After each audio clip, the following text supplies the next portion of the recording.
Good morning, everyone. It's April 29th. Time for hashtag Tea Tuesday. Open collaboration hosted by Patty at Life with Patty and Kathy at Kathy's Favorite Things.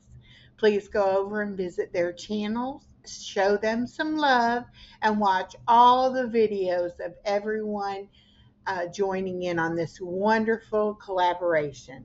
And please share out this video for me. It really helps get it out in the algorithm. Today, of course, I have my Eiffel Tower mug with my coffee, and I've got Premier Protein peanut butter chocolate peanut butter for my cream and sugar. Let me go ahead and get that mixed in.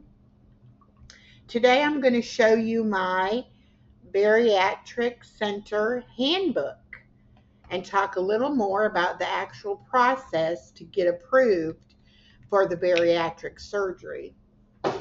I do want to make a comment that having bariatric weight loss surgery is not the easy way out. It still requires you to make lifestyle changes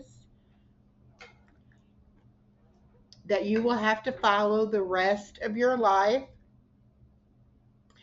The surgery basically helps control your portion sizes and your appetite for about the first 18 months after surgery. And then you go into a maintenance phase where you basically know what you can and can't tolerate. And you have to continue with your ongoing exercise and healthy lifestyle, making healthy choices in order to keep the weight off. Now, a lot of people think that once they reach their goal weight or healthy weight, that they can stop following the diet.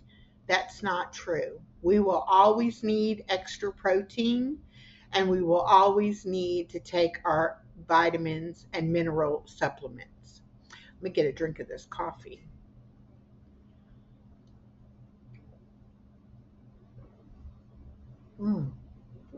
That is so good.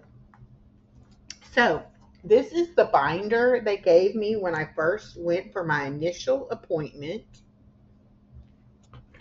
When you go to a bariatric surgeon's office or clinic, you will meet with several people. They will explain to you the price. They will explain what your insurance will and will not cover. So they do go over the initial out-of-pocket expenses. I had about a $1,500 out-of-pocket amount that I had to pay. And then once you start going to your appointments, to the nurse, to the nutritionist, to the surgeon, each of those will have copays. Mine was $30. So you have to figure that into the total cost as well. I was one of the lucky ones. My insurance covered my surgery 100% because I had so many medical conditions that were attributed to my weight, and so therefore covered under insurance. Okay, so the things that they discuss with you are, of course, you meet the whole team. I'm going to take the pages out so I don't have to hold this book up. You meet the whole team. This is the team. This gentleman right here, Dr. Melton, was my surgeon, and he actually has had this gastric sleeve surgery also. Excuse me. So he had firsthand knowledge of the whole experience. This lady here is Stephanie. She is my nurse practitioner.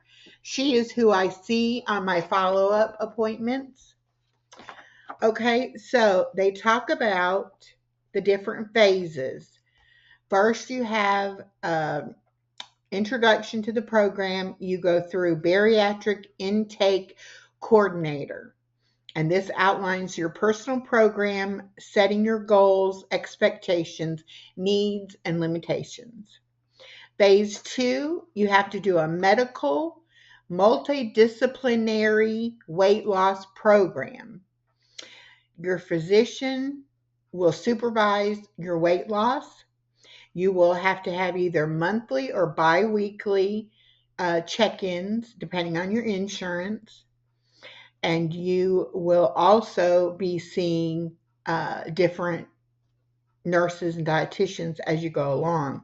You do have a dietary evaluation by the nutritionist, and they let you know, give you the diet and nutrition education class. They establish your dietary guidelines, and they talk to you about the vitamins and supplements you'll have to take. You also have to have a psychological evaluation, and this is a session with a licensed clinical social worker, and it's required by your insurance company. And that is basically just to make sure you're of sound mind and that you're making this decision freely and that you fully understand the whole process and what this really means as far as changing your lifestyle. Then you get, once you've lost however much weight your insurance required, some require, you have to be supervised weight loss for 6 months, some are a year. And you have to lose some weight during that time to prove that you can actually follow the program and do the lifestyle changes so that you'll be successful having the surgery. Phase 3 is preparing for the surgery, and that's your pre-op visit. You meet with your surgeon and with your nurse practitioner, and they go over all of the requirements to make sure you've completed all of the classes and that you've gone to the support group meetings and you've done everything that you needed to do. And then they talk to you about the actual surgical procedure. With my surgery, I had to have a special procedure called an endoscopy, where they go down your throat with a tube with a camera and a light. They look at your esophagus and your stomach and your small intestine. And they do that to make sure that all of that tissue is healthy, that you don't have any large ulcers, that you haven't had a lot of deterioration in your esophagus from the GERD or the I can't remember what it's called, where it comes up in your esophagus, the backup of the acid. Anyway, so I had that done prior to meeting with the surgeon for my surgery planning, and so mine came out good. Everything looked great.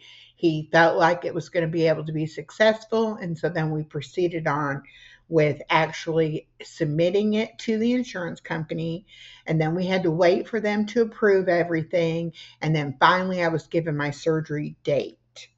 And at that pre-op appointment is when I started having to do my liver shrinking diet, which is really a 2-week process of trying to eliminate your carbs and fat so that your liver shrinks down enough that they can get in there and do the necessary work for the surgery.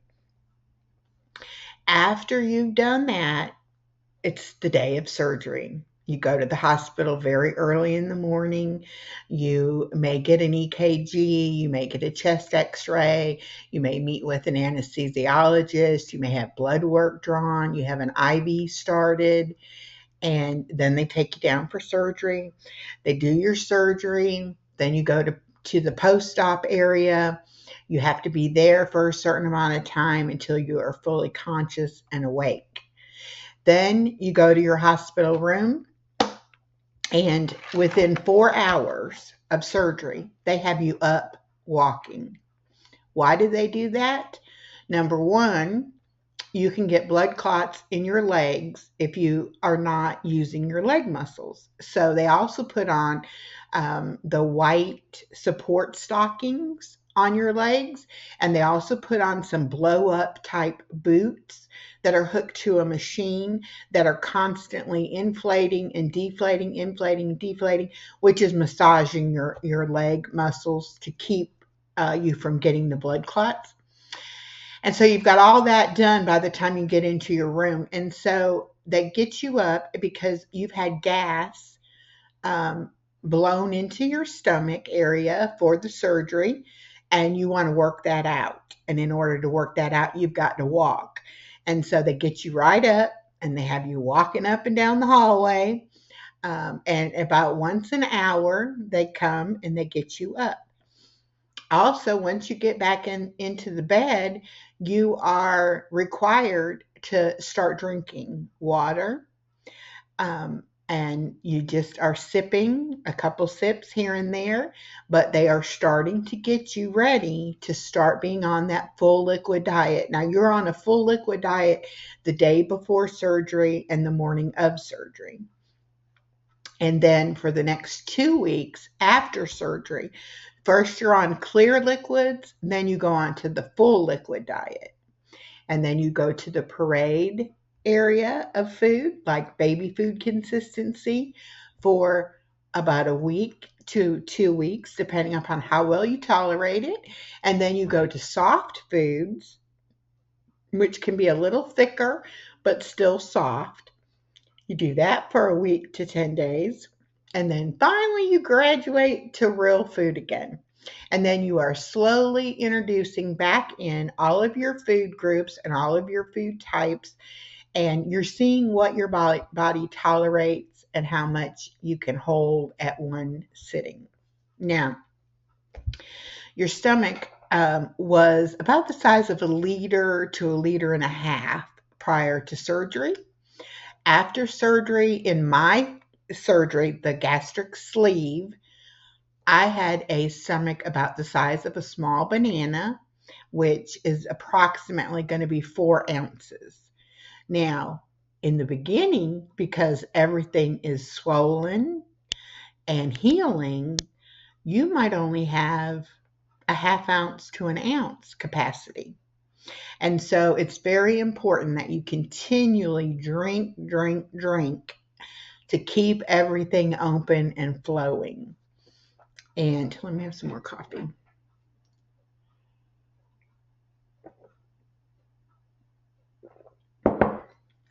Okay. Then they normally do have you spend the night so that they can monitor your vital signs overnight. Make sure that you're not having any hemorrhaging or any undue pain or, anything like that that needs to be addressed. I was able to go home later in the afternoon on the day after surgery. And again, you have been up walking, walking, walking, and they continue. They, really enforce to you that you need to be up and walking and moving. So at least once every hour, I had to get up and walk through the house. And I usually would go to the restroom and, fix something to drink to take back to my recliner. And that's the process for the next several days. I was not allowed to walk outside as far as for exercise until after I had been back to the doctor on my 1 week follow up appointment. Once I did that and they saw how well I was recovering, then I was allowed to start walking outside.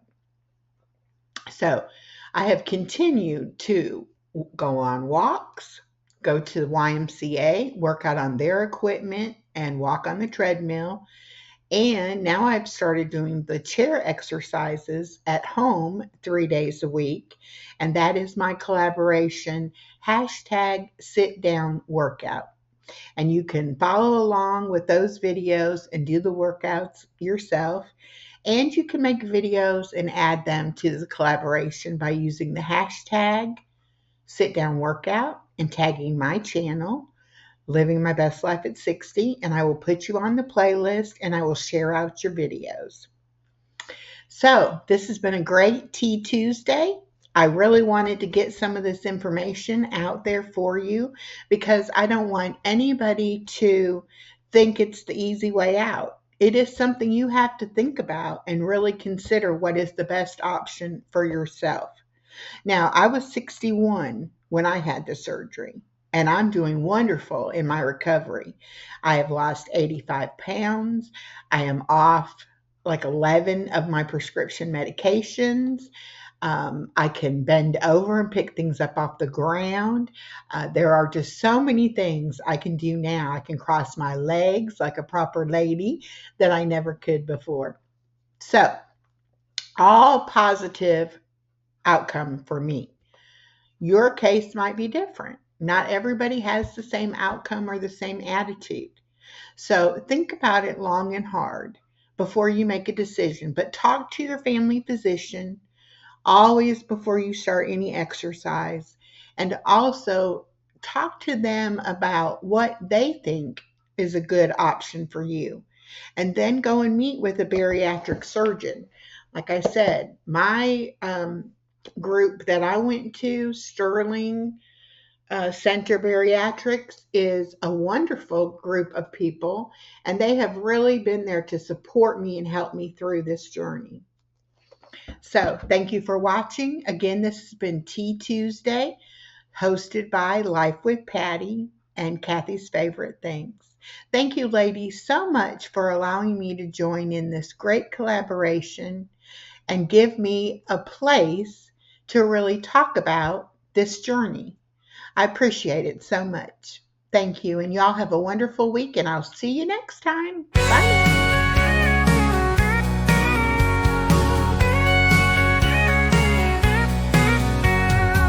No need to wait, no more delays. Gonna live my best life through the haze, under the sun or in the rain. Happiness is choice.